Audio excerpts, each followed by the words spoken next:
Fala galerinha, Pastor Daniel aqui, tudo bem? Estamos mais uma vez juntos para conversarmos um pouquinho sobre a Palavra de Deus. A gente está trazendo o nosso CCM online, estamos trazendo o nosso CCM por vídeo mais essa semana. Lembrando que a gente ainda está evitando fazer a aula presencial, até porque nós temos vários dos nossos professores, dos alunos também no grupo de risco. Então, nesse momento, nós vamos continuar com as nossas aulas à distância, tá bom? Está comigo aqui mais uma vez o pastor Arthur, o Tui, que vai nos ajudar nessa noite a gente conversar um pouquinho sobre a palavra de Deus. E a gente vai falar, e eu queria perguntar para vocês desde já, onde está o seu coração? Aonde está o seu coração? Você sabe? Não vale falar que está dentro do peito. Não é bem esse o significado, tá? Eu queria ler para você, antes da gente começar, um texto bem rapidinho. Ele diz assim, ó, você sabe onde deve estar? Don Wilkerson conta que, quando com 10 anos, ele e um amigo estavam jogando futebol na rua em frente à sua casa. Era de noitinha e, em dado momento, sua mãe apareceu dizendo, está na hora de entrar e arrumar, para irmos à igreja. Mas ele simplesmente ignorou e continuou jogando. Por fim, disse a sua mãe, ele disse à mãe, hoje eu não vou. A mãe ficou parada, encarou o menino e falou, bem, você sabe onde deve estar. E tendo falado isso, entrou. Seus pais o haviam permitido praticar esportes, mas ensinavam e exigiam que a igreja viesse em primeiro lugar. Assim, ele foi assistir um jogo de futebol da escola, mas não conseguia se divertir, pois sua consciência latejava, feito uma luz vermelha piscando. A voz de sua mãe ficava se repetindo em seu pensamento. Bem, você sabe onde deve estar. Acabou saindo do jogo e foi para a igreja. Imediatamente, a irritante luzinha vermelha de sinalização da consciência apagou-se e ele voltou a sentir paz. Agora sabia, estava no centro da vontade de Deus. Então eu volto novamente a perguntar para nós, onde está o nosso coração? Nós vamos conversar hoje sobre um pedaço que ele está, sobre alguns versos, sobre um texto, que ele está inserido dentro do Sermão do Monte. O Sermão do Monte, eu acredito que você conheça, mas vale a pena a gente relembrar e reforçar, que foi uma das maiores, ou talvez a maior pregação que Jesus teve. E ele traz algumas características muito interessantes nessa pregação. Nessa pregação que Jesus fala, que na verdade não foi uma pregação, foi um ensino, até porque quando a gente olha na característica do texto, Jesus estava sentado, e só quem ensinava sentado eram os mestres, então aquilo se tornou um ato solene. E ali ele demonstrava e falou para o povo como que o povo deveria se comportar, qual que era o caráter, qual era a atitude que se esperava efetivamente do cristão. Antes da gente mergulhar, pastor Arthur, o que te chama mais atenção no Sermão do Monte como um todo? É bem importante, uma vez mais boa noite, né? E é um texto que eu gosto muito, eu já tomei ele por base de pregação, então é um texto que realmente fala muito conosco. E o que é interessante, algo que você comentou, pastor Daniel, que eu quero repetir, é que o Sermão do Monte é um ensino para quem?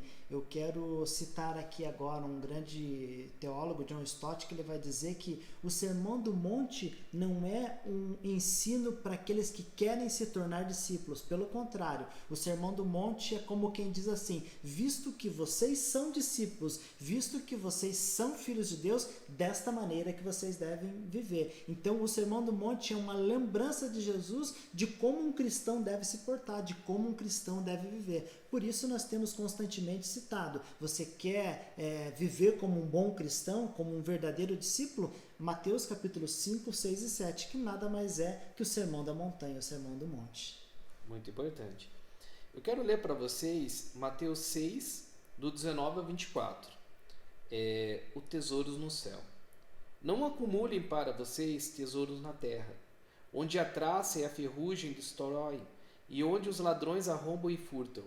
Mas acumulem para vocês tesouros nos céus, onde a traça e a ferrugem não destrói, e onde os ladrões não arrombam nem furtam. Pois onde estiver o seu tesouro, aí também está o seu coração. Os olhos são a candeia do corpo. Se os olhos forem bons, todo o corpo será cheio de luz. Mas, se os seus olhos forem maus, todo o seu corpo será cheio de trevas. Portanto, se a luz que está dentro de você são trevas, que tremendas trevas são! Ninguém pode servir a dois senhores, pois odiará um e amará o outro, ou se dedicará a um e desprezará o outro. Vocês não podem servir a Deus e ao dinheiro. Esse é um texto muito bacana e muito profundo, né, pastor Arthur?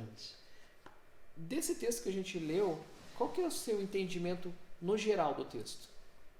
Não, de forma geral, até fiz umas anotações aqui, me permita pegar minhas anotações aqui, Daniel, que é bem importante a gente ver ali que o texto ele não fala particularmente, exclusivamente sobre finanças.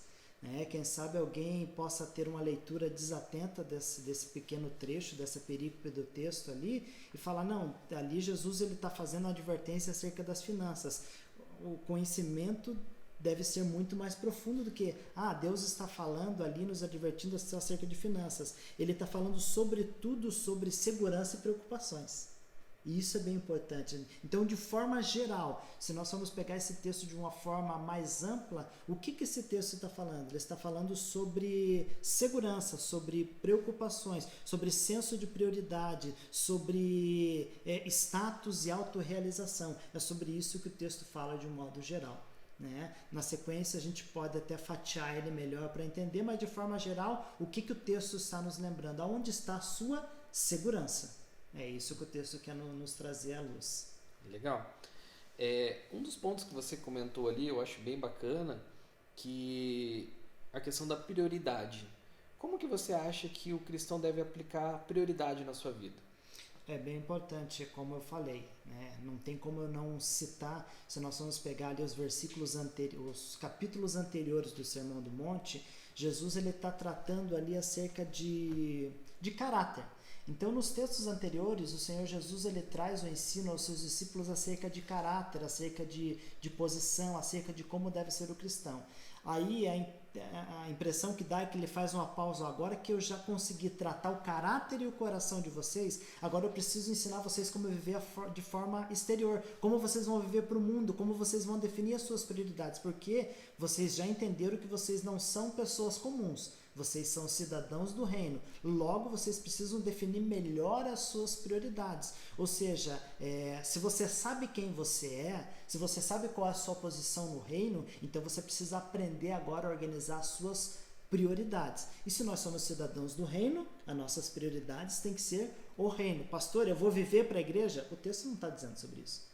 O texto está dizendo que a gente deve fazer planejamento, que a gente deve fazer planos, que a gente deve fazer uma poupança e tantas outras coisas. Mas, além de tudo isso, como que é a minha prioridade? A minha prioridade é só esse acúmulo e preocupar-se só com isso? Ou isso me dá um subsídio necessário para que eu viva a prioridade das coisas do reino? Então, os recursos que este mundo me dá, ele me dá para amparo do meu viver para o reino. Então essa deve ser a minha prioridade, viver para o reino, porque não faz parte do texto, não faz parte dessa perícope, mas o tempo que eu passo neste mundo é muito ínfimo em relação ao tempo que eu vou gastar na eternidade. Então se eu tenho que definir uma prioridade, eu vou definir uma prioridade de curtíssimo prazo ou de longo prazo. Então é isso que o texto está nos dizendo, defina a tua prioridade naquilo que é eterno. É exatamente sobre isso que o texto quer tratar. E é interessante bem bacana isso que você comentou, trazendo um contexto de eternidade. Porque, claro, a gente olha para o eterno, até a gente classifica, e um dos atributos de Deus é ser eterno, porque ele não tem começo nem fim. Mas a eternidade a gente pode dizer que a gente já está vivendo com ele, certo? Sim, concordo. Se ele é eterno e ele já está entre nós já estamos desfrutando da eternidade com ele. Ainda nesta terra, mas desfrutando, e concordo contigo, pastor, nós estamos desfrutando da eternidade com ele, porque ele já é. Então eu não vou viver na eternidade, eu estou passando esta eternidade, uma parte dela aqui, mas eu preciso aprender a definir bem minhas prioridades. Para quê? Para que esse tempo curto que eu passo aqui, eu não crie um apego, eu tenho uma discussão interna, vamos dizer assim, uma discussão interna acerca de um conflito de interesses, sabe? Um conflito de interesses, porque se nós viemos a este mundo com a essência da eternidade, ou seja, Deus que é eterno habita em nós, nós temos esse senso, ainda que inato, de eternidade. Né? Mas se nós nos apegarmos às coisas deste mundo, a gente vai acabar se apegando a um mundo que é limitado. Então, por isso que o Senhor Jesus ele fala, eu preciso que vocês não se apeguem a isso que é limitado, que vocês aprendam a viver isso que é limitado aqui, mas com a sua cabeça e o seu coração nas coisas eternas. Então, isso que a gente tem que viver, aquilo que o pastor Daniel falou, nós estamos já desfrutando da eternidade, porque aquele que é eterno já está conosco. Então, é bem importante esse ponto que você falou, mas a nossa cabeça tem que estar voltada. O tempo que eu passo aqui é pequeno, dessa eternidade em relação àquela eternidade que eu vou viver com o Pai. Então isso é importante a gente ter muito claro na nossa mente. Bacana. Tui, você comentou, você falou sobre reino. E eu acho que era importante a gente contextualizar para os nossos irmãos o que é o reino. Legal, uma pergunta bem importante. Eu até tenho das minhas anotações aqui que ele fala sobre tesouros, né? Então ele vem e fala para a gente não acumular toda essa discussão que nós fizemos aqui. Então, ou seja, não acumule por quê? Porque o tempo que você passa aqui é muito pequeno. A gente não deve estar apegado ao materialismo desse. Então essa é a ideia. Então a gente já fez essa defesa. Ou seja, Deus não quer que eu ganhe dinheiro? De maneira alguma. Ele quer que eu ganhe dinheiro e Ele me ajuda a ter esse dinheiro. Eu não posso que o meu amor esteja nesse dinheiro. Eu não posso ter esse materialismo. Aí a gente vem para os tesouros. Ele fala, não acumule tesouros. Os tesouros, eles vão me trazer uma perspectiva de reino. Os tesouros, elas trazem perspectiva de reino. Aí eu quero dividir, eu quero segmentar em 2 tipos de tesouros ou 2 tipos de reino. Então, o primeiro reino que o texto vai falar aqui são o reino deste mundo. Pode ver que sempre tem um paralelismo no texto ali, né? Não acumule tesouro nesta terra, acumule tesouro nos céus. Então, o primeiro ponto ele vai falar sobre o reino deste mundo. Né? Este mundo material. Quando a gente fala mundo, vamos entender o sistema deste mundo e não as pessoas. Né? O sistema desse mundo. Então, a gente não deve nos acomodar ao sistema deste mundo, porque este mundo ele traz, então, tesouros de baixa durabilidade. Essa é a ideia. Se nós formos ler o texto ali, ele vai falar, não acumulem tesouros deste mundo, neste mundo onde a traça corrói, onde a ferrugem consome, onde os ladrões roubam. Então, essa é a ideia. Os tesouros desse mundo, e é muito fácil a gente ver isso, principalmente entre os jovens, quais que são os tesouros deste mundo? Uma roupa de marca, né? Não era diferente daquele tempo. Uma roupa de marca era os tesouros do mundo. Então, não eram muitos os que podiam ter uma roupa de um bom tecido, mas o fato é que quanto mais nobre o tecido, mais favorável para a traça, pastor Daniel. Essa é a verdade. Por isso que o Senhor Jesus, ele conhecendo a realidade da sua cultura, ele fala, não fique acumulando roupas bonitas e caras, não fique preocupado com isso, a traça vai comer. A traça vai destruir com tudo isso aí. Então não adianta você ficar preocupado se você tem uma roupa melhor do que o outro, porque a traça vai comer. E a tua roupa bonita pode ser bonita, mas está com um furo grande de traça e você é preocupado com isso. Né? Então ou seja, a durabilidade desse tesouro é muito pequena, é muito ínfima. Aí a gente pode ir para um metal um material um pouco mais valoroso, que seria o ouro, a prata, é o que tinha na época. Então o ouro, a prata são tesouros que a ferrugem vai consumir também. A durabilidade disso é pouca, porque a ferrugem ela vai vir e vai consumir tudo isso. Mas a ferrugem não vai pegar o ouro porque eu vou guardar. Daí você guarda tão bem, o ladrão vem, rouba, te toma e você fica sem. Então são esses tesouros que o mundo oferece, eles têm uma durabilidade muito pequena. Eu vou entrar num contexto um pouco mais teológico do texto, quando ele fala sobre os tesouros deste mundo, e é bem importante a questão do judeu, ele tinha uma questão de status também, sabe, pastor Daniel e os ouvintes? O texto ele fala de uma questão de status, de autorrealização. Então, eu tenho roupas caras, eu tenho tesouros, então eu tenho um status maior do que o outro. Então, isso também pode me ser tirado. Isso pode me ser roubado, isso pode me ser assaltado. Então, em um momento eu tenho um status elevado, em outro momento eu posso perder isso. E se o meu coração estiver nessas coisas, no momento que isso me é tirado, tudo que eu tenho me é tirado. Então eu não posso me apegar ao reino deste mundo, aos tesouros deste mundo, cujo qual a durabilidade é pequena. Não, eu preciso então ter o meu reino eterno. Então, se eu falei do reino deste mundo, vamos falar sobre o reino eterno. O reino eterno, o que é? São os tesouros eternos. Né? Se eu falo de reino eterno, eu preciso de tesouros eternos. Mas daí, puxa vida, e agora, pastor Arthur, o que seriam então os tesouros eternos? Os tesouros eternos é aquilo que, quem sabe, se torna intangível. Tesouro eterno é tudo aquilo que eu não consigo mensurar a tangibilidade dele, ou seja, as boas obras são um tesouro eterno. Os meus bons frutos são um tesouro eterno. O quanto eu amo as pessoas é um tesouro eterno. Né? E esse tipo de tesouro eu consigo levar para o depósito eterno. Eu não vou conseguir levar para o depósito eterno roupas caras, eu não vou conseguir levar para o tesouro eterno joias, eu não vou conseguir levar riquezas, mas um bom testemunho eu consigo guardar no depósito eterno. A minha bondade para com o outro, vamos lá, se no momento o dinheiro ele não é a raiz do mal, para que serve o dinheiro? Para que eu acumule tesouros eternos. Veja como que é engraçada essa dualidade. Para que eu preciso ter recursos então, pastor? É justamente para que, através dos recursos que eu tenho, do dinheiro que eu tenho, eu consiga gerar então suprimentos para o tesouro, para o depósito eterno. Que é o quê? Fazer uma assistência. Eu poder ajudar aquele que é mais necessitado, eu poder ajudar a viúva, o pobre, eu poder ajudar aquele que precisa. Tiago vai falar que aquele que possui os bens dessa terra e vê o seu irmão padecendo a necessidade, comete pecado. Então, os tesouros eternos são as minhas obras de justiça. Tudo aquilo que eu faço de bom. Isso não pode ser barganha. Não tem como eu desvencilhar o Sermão da Montanha dessa perícope, é um texto só. Então vamos lá.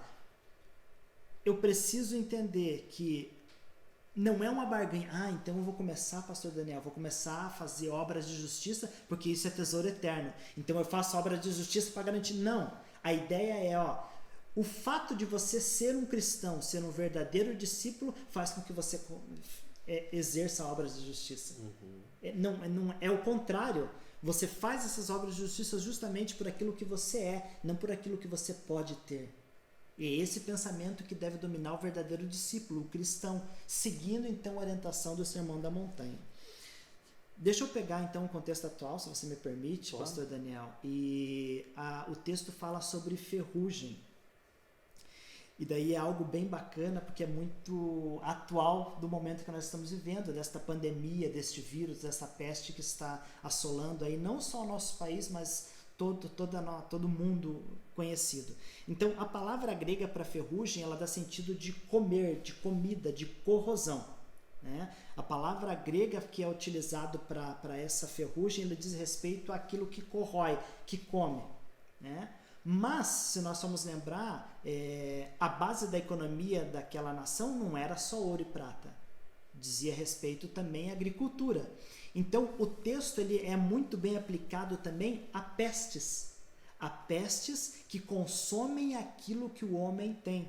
Né? Então, vamos lá, pastor, o que isso tem a ver com o nosso momento? Se o seu coração estiver nos tesouros deste mundo, o coronavírus vem, a peste vem e toma os tesouros deste mundo e você perde a sua paz. Por quê? Porque o teu coração está nos tesouros deste mundo. E os tesouros deste mundo eles podem ser consumidos por uma peste, por uma praga ou por um coronavírus. Eu tenho um bom emprego, eu trabalho numa grande empresa. O coronavírus vem e tira. Eu tenho um bom recurso financeiro, eu tenho uma boa poupança, eu tenho muito dinheiro no banco. Eu vou gastar tanto com tratamento?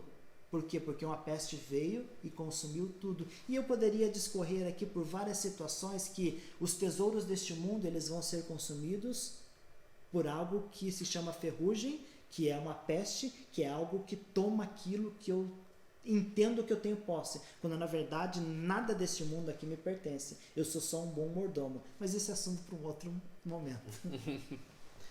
E é interessante, eu acho que também dentro disso, algumas coisas que você comentou, tem a questão um pouquinho da contextualização da riqueza, né? Eu acho que quando a gente olha lá para a realidade do povo que Jesus estava falando, principalmente para a realidade do fariseu, ele acabava levando para si que eles tinham que ser ricos, eles tinham que ter riqueza, e que aquele que não era rico, então aquele que passava alguma dificuldade, ele efetivamente estava em pecado. Aquele que passava por tribulações, por lutas, ele efetivamente não estava sendo abençoado por Deus, ele estava distante de Deus. E é engraçado porque, na verdade, Jesus veio e falou que na verdade seria uma outra realidade, que a gente ia chorar, que a gente ia passar por lutas, que ia passar por perseguições, por tribulações e uma série de outros fatores, né? Hoje em dia, ainda muitos cristãos, como você bem disse, tentam muitas vezes barganhar com Deus, né? Então, Deus, eu vou dar aqui, mas o Senhor me abençoa lá. Eu vou dar 10, mas o Senhor podia me dar 100 vezes mais, porque eu estou precisando de 1000. Então, tentam fazer uma troca, efetivamente. E acabam ainda tendo... Claro, o texto aqui não se foca muito na questão só do dinheiro, mas acabam focando muito na questão do dinheiro. Mas, assim, o texto não estando focado, ou a nossa conversa aqui não está totalmente focada no dinheiro, isso quer dizer que a gente não deve empreender nesse mundo?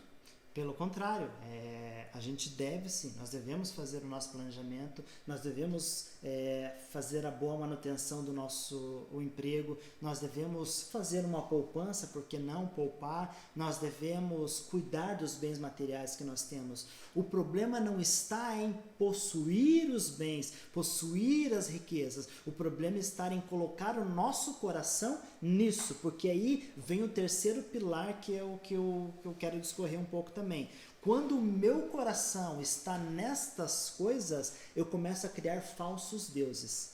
Aí que tá. Então, o primeiro pilar eu falei sobre acumular, acumulação, sobre materialismo. Nós viemos, então, o materialismo leva aquilo que nós chamamos de tesouros, acumular os tesouros. E quando eu acumulo tesouros, o meu coração acaba se voltando para esses tesouros e eu crio para mim falsos deuses. É isso que eu não posso ter. Tudo aquilo que ocupa o lugar de Deus no meu coração se torna um falso Deus. Até os meus mais sinceros desejos, se eles tomarem o lugar de Deus, eles são falsos deuses. Então não tem problema eu ter 2 casas, 3 casas, não tem problema eu ter 5 carros, ter um carro importado, ter uma roupa de marca, não tem problema eu ter uma boa poupança com milhares de dinheiro, não tem, nada disso me é proibido na palavra. O problema é, isso está se tornando um Deus para mim? Eu estou isso acima de tudo? Eu estou colocando isso acima do meu Deus, do meu relacionamento com Deus. Quando isso acontece, aí é aí que vem o problema. Porque se nós vamos ver, em poucos momentos nós vamos ver o Senhor Jesus, ele encontrando alguém cujo qual ele deu o título de Senhor. E quando Jesus ele trata de dinheiro, ele fala, você não pode servir a 2 senhores. Então ele dá uma importância, ou melhor, ele dá uma advertência grande acerca das riquezas, quando as riquezas elas se tornam senhores, quando eles deveriam ser nosso serviço. O dinheiro deveria nos servir em busca do reino eterno, e não a gente começar a ter esse dinheiro como nosso Senhor. Ou seja, eu não faço mais nada com medo de perder dinheiro, eu não vou na igreja porque eu estou pensando em dinheiro, eu não vou comprar uma boa roupa porque eu preciso acumular dinheiro. Então, esses falsos deuses, eles vêm e tiram a nossa paz. O fato é que se nós estamos servindo a um verdadeiro Deus, as nossas preocupações elas desaparecem. Quando nós servimos ao Deus verdadeiro, nós vivemos tranquilo, nós vivemos em paz. As preocupações da vida, a ansiedade que consome a humanidade, elas estão ocorrendo por conta do que, pastor Daniel? Elas estão ocorrendo justamente por quê? Porque os deuses falsos, eles não são capazes de suprir as verdadeiras necessidades humanas. Quando esses deuses falsos não suprem as necessidades humanas, aí começam a acontecer as preocupações e as ansiedades. Porque a verdadeira necessidade humana é interna e só um Deus que é eterno pode suprir. Então aquilo que o ser humano precisa de verdade, ele não vai ser suprido com dinheiro. Ainda que eu tenha sim que ter dinheiro. Ninguém sobrevive sem dinheiro, pastor. Ninguém sobrevive sem um bom emprego. Ninguém sobrevive sobre... vamos pegar este momento. Se eu não tenho uma organização financeira, uma boa reserva financeira, eu vou sucumbir. E eu não vou poder culpar Deus por isso. Mas o meu coração não tem que estar nisso. Eu tenho que fazer a minha parte e ficar tranquilo porque meu coração está em Deus, Ele vai suprir as minhas necessidades. O meu Deus verdadeiro vai suprir as minhas necessidades em glória ao seu próprio nome. E os meus recursos financeiros podem até ajudar neste momento, né? Mas o meu coração não pode estar nessas riquezas, porque essas riquezas podem me ser tomadas a qualquer momento, né? Bacana, Túlio. Você comentou até sobre a questão dos dois senhores, e é legal a gente contextualizar, porque na época quando Jesus falou dessa passagem, a conotação do senhorio, do senhor, era diferente, porque hoje a gente tem ali, tem o seu Arthur, tem o seu José, o seu João, são formas de a gente chamar com respeito a outra pessoa, mas naquela época, quando se referia a senhor, era aquilo que era o dono da vida da pessoa. Então, quando Jesus falava do senhorio, ele estava falando assim, o que é o dono da sua vida? E aqui, dentro do que você falou, então a gente pode trazer que o coração, muitas vezes ali, a questão da riqueza, ela não está associada só ao dinheiro. Exato. A gente pode trazer, pode ser o poder, pode ser, às vezes, a família, os estudos, qualquer outra coisa que venha substituir o lugar de Deus, correto? Qualquer coisa que ocupe o lugar de Deus é um Deus falso, né? E a verdade é que nós estamos constantemente cercados de deuses falsos. A nossa oração, que não está baseada na palavra, é um Deus falso. Deus, eu quero que o Senhor acabe com toda essa peste. Mas isso é de fato a vontade de Deus? Ou é uma vontade humana sendo colocada diante de Deus como se Deus tivesse que resolver? Ou Deus é soberano e está no controle de tudo, ou então eu tenho uma oração a um Deus falso. Esse Deus é um Deus falso. Eu estou orando achando que é Deus, mas é só a verdade, a vontade humana, que é um Deus falso. Então, tudo aquilo que ocupa o lugar da soberania de Deus, essa é a palavra, pastor Daniel. Eu acho que tudo aquilo que ocupa o lugar da soberania de Deus, isso é um Deus falso. Aí, como você falou, não é só dinheiro. O dinheiro, o conhecimento, a soberba, a ganância e tudo aquilo que a própria Bíblia vai trazer ali como obras da carne. Então, tudo isso são deuses falsos, e não somente o dinheiro. O dinheiro eu acho que é o mais comum, que a gente tem mais acesso, né? Eu queria só aproveitar e só fazer, porque muitas vezes a gente olha para a palavra e a gente olha o reino de Deus, e para mim assim, o reino de Deus se resume de uma forma simples. Muitos teólogos tentam colocar de uma forma complexa, tentam muitas vezes contextualizar com monarquias, mas para mim o reino de Deus, ele é Deus. Então quando se a gente ama o reino de Deus, é porque a gente ama Deus.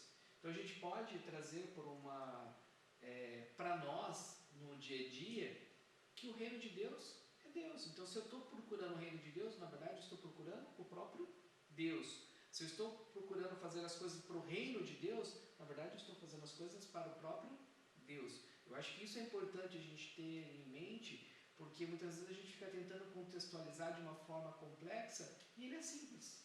É algo muito simples, assim como o contexto desse texto, né? Ele é muito simples. Aonde está o nosso coração? Aonde a gente tem depositado as nossas, a nossa vida? Aonde a gente tem depositado de verdade o nosso amor para com Deus? Um perigo que eu acho, você até comentou, mas assim, Tui, dentro disso que você falou, tem uma situação bem importante, que talvez as pessoas possam contextualizar isso apenas no realizar boas obras. Qual que é o perigo disso? É bem importante isso que o pastor Daniel falou, é que nós comentamos que os tesouros no céu seriam as nossas boas obras, as nossas obras de justiça, aquilo que nós fazemos de bom, mas eu não posso usar isso como barganha, né? Vamos lembrar, qual é o texto que está inserido esta verdade? É no Sermão do Monte. O Sermão do Monte é um ensino para aqueles que devem se portar como filhos de Deus. Vocês são filhos de Deus, devem se portar dessa maneira. Por que eu faço boas obras? Porque eu quero ganhar alguma coisa? Não, eu as faço porque eu sou quem eu sou, né? Se porventura alguém faz as boas obras e usa isso como barganha contra Deus, muito provavelmente essa pessoa não sabe quem ela é. Ela perdeu a sua identidade. Uma vez que eu sou um filho de Deus, que eu sou um cidadão do reino de Deus, eu devo fazer essas boas obras. Essas boas obras, elas são consequências. Boa, pastor Daniel. As boas obras que o homem faz, ele os faz por consequência de quem ele é. Visto que eu sou um bom filho de Deus, eu pratico boas obras. Visto que eu sou uma pessoa que foi alcançada pela graça maravilhosa de Deus, eu faço boas obras. E essas boas obras são tesouros eternos guardados em depósitos eternos. Então, eu não tenho que usar as boas obras como barganha, porque ele não vai ser utilizado neste mundo. Quem eu sou faz com que eu realize essas boas obras. Essas obras são os bons tesouros que serão guardados nos depósitos eternos. Show. Agostinho, ele citou, e para quem não conhece Agostinho, talvez seja um dos maiores teólogos que a gente tem na história, estudioso da palavra.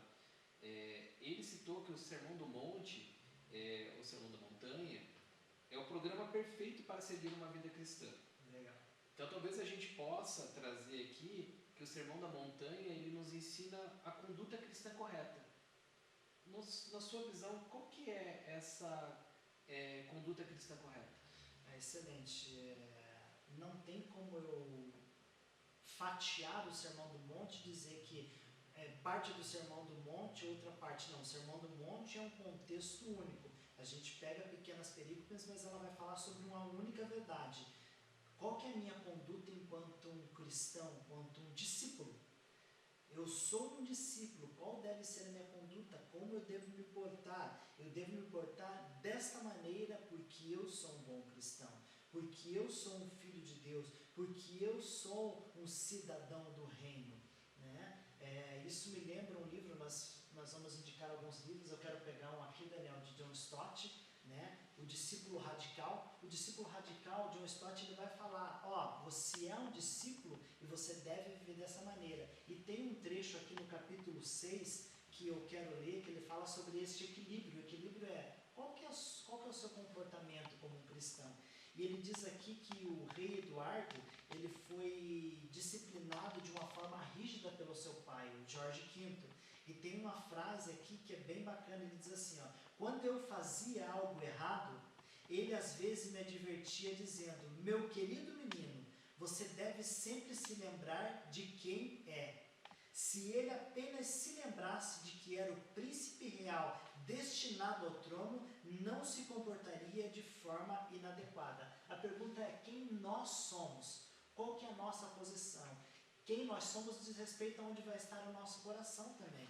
Ele diz aqui, a razão de quase, ele não diz todas, mas a razão de quase todas as nossas falhas é a facilidade que temos de esquecer a nossa identidade como discípulos. Então, geralmente nós erramos porque nós esquecemos quem nós somos. Nós temos uma conduta inadequada. Né? Nosso Pai Celestial está constantemente nos dizendo o que o rei Jorge V sempre dizia ao príncipe de Gales. Meu filho querido, você deve sempre se lembrar de quem você é, pois se você lembrar de sua identidade, se comportará de acordo com ela. Quem nós somos? Se eu sei quem eu sou, eu vou me comportar de maneira adequada. O Sermão do Monte é uma lembrança. Lembre quem você é.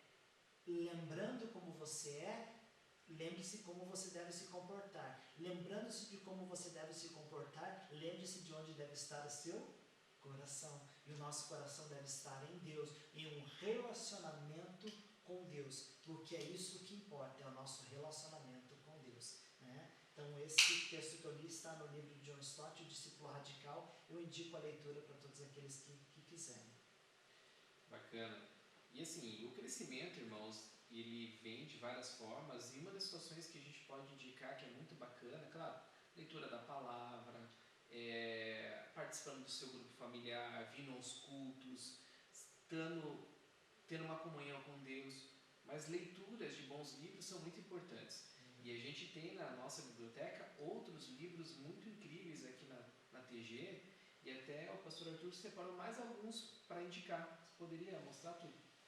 Thiago Brunet é um que fala sobre dinheiro emocional. Ele vai entrar bem nesse meandro aí, né? Se o dinheiro não é algo que eu devo me apegar, então o dinheiro ele é muito estritamente emocional. Então todas as minhas preocupações, ansiedades e frustrações em relação ao dinheiro têm raiz emocional. Por quê? Porque se eu não sei quem eu sou, a minha emoção está abalada e nem o dinheiro do mundo vai suportar tudo isso. Eu vou ler uma frase do Thiago Brunet, que foi retirada deste livro aqui, Dinheiro Emocional, de Thiago Brunet, e ele diz assim: se as suas emoções não estão saudáveis, seus recursos jamais irão satisfazê-lo. Seu emocional não está saciado, o dinheiro não cumprirá esse papel. Ou seja, se a minha alma não está saciada, e a minha alma só estará saciada em Deus, já diria Agostinho de Hipona, né? A minha alma só se saciará em Deus. Então, se a minha alma não estiver saciada, nenhum recurso financeiro deste mundo conseguirá cumprir esse papel.